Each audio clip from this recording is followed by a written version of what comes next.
Call of Duty used to be the greatest gaming franchise in history. So what went wrong? There used to be a time where Call of Duty was the biggest thing on the planet.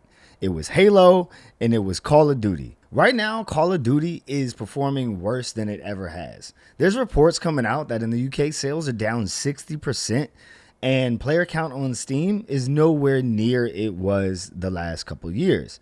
So streams are down, reviews are down, and overall the entire player sentiment is bad. So let's talk about it. Now, to be perfectly honest with you, I haven't played Call of Duty since Call of Duty Ghosts, but I do keep up with the news, the commentary. I watch Exclusive Ace, Neuro Cinema, Foley, The Rick, what have you, and all of my friends do play Warzone. And if I'm being completely honest with you, they always try to get me to hop on Warzone, but I just never did.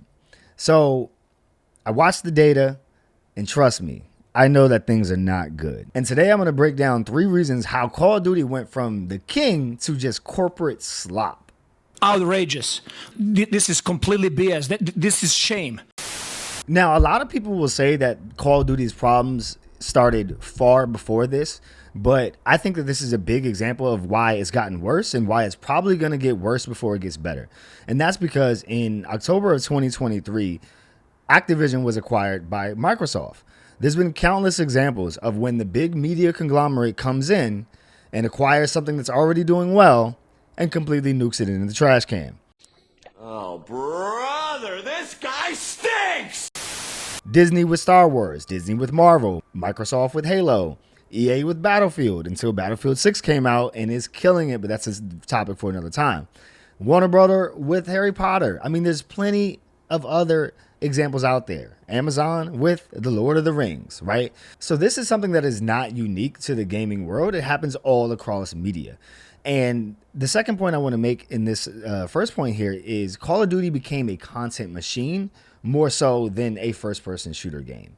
Now, we can all agree that the shooting aspect, the gunplay, the movement is going to be fluid for the most part, especially the gunplay. It's going to be solid. It's going to be top tier. But one thing that we can't ignore is the bundles, the skins, the battle passes, the blueprints, the operator packs. It's just endless. You literally have non-skip promos that you have to go through before you can play the game that you've already paid $70 for.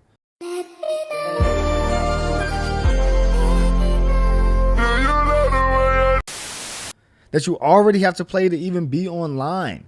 It's like they want every single penny. And what people have to understand is that they are no longer selling this game for $70 because they think that that is the best way to make money. They would have been raised the price if that was their bottom line of how they're going to make money. How they really make money is these microtransactions, because all these little kids, these 8th graders, 9th graders, and kids in school get their allowance. They have their little part-time jobs. They have nothing else left to do. So all they're going to do is buy these skins in hopes that they're going to perform better. And then you got the even older people who spend all their money on cosmetics that don't even carry over into the next game. It's like, what are you doing, bro? Like, seriously, bro, like you spending your hard-earned bread on digital stuff that will be gone in a couple of months. I don't get it. And then also, the yearly release is clearly intentional. There is a lot of strategy behind the decision that they made that, hey, we need to release the title every single year. They got 3 different studios working, so year after year after year, they can release a new product. They do this because it keeps the money rolling in. It's not because the quality of the game is increasing. It's not because your experience is getting better. It's because they have shareholders, and shareholders look at numbers and data, and they want to see it going this way. And they have figured out that the best way to do that is to keep up this yearly release cycle, even if it comes to the detriment of the player experience. Because why on earth would they care about that? Until you hurt them in their pocket, they're not going to make any changes. So all of that leads to overproduction and dilution.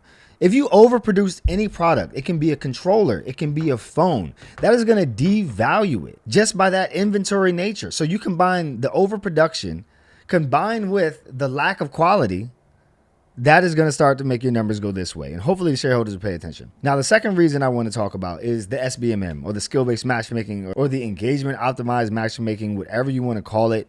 This stuff sucks. It's cranked up to the max, and it's turned a video game into pretty much homework. I think I can smell shite. You can't come home from a long day. You've heard this from countless other creators, from a long day, and just try to play the game. You're going to get slapped every time you walked around the corner. There used to be a time where you could come home and you could say, you know what? I want to use pistols today. I want to use a Desert Eagle. I want to just, you get headshots with my pistol. And you can mess around and go positive doing that. Now, some people are going to say this is a skill issue, but forget all of that. We've all been there where we're just trying to complete some challenges. Maybe you're trying to get kills with grenades. And it's like, Jesus, I can't even throw a grenade before I die.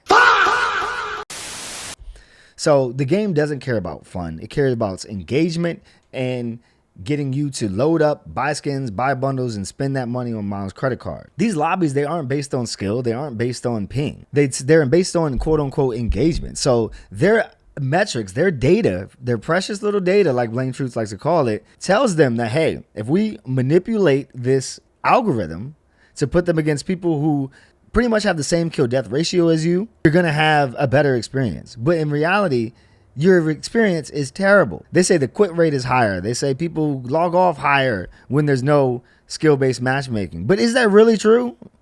I don't think so. And the last thing I want to talk about is, because I'm a creator, I'm a film director, videographer, photographer, what have you.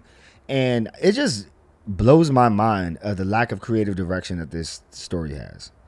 I don't understand why they don't understand that they are a fictional franchise.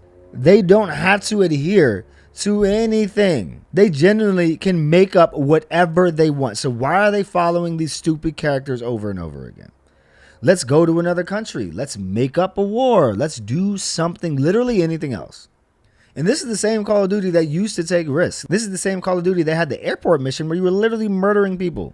They literally tried to redo it. It didn't live up to it. But nonetheless, there was innovation there. Where is the innovation here? I'm tired of this, Grandpa. That's too damn bad! Make up a country, invade it, have us get invaded, make it cinematic. Take a page out of Battlefield's book. That's a video for another day. But all in all, Call of Duty didn't fall off because the game is bad. Call of Duty fell off because the business model changed. Simple. It is that simple. And don't get me wrong, I'm not someone who's a grinder. I'm someone who simply stepped away from the franchise that seemed that it was taking its player base for granted.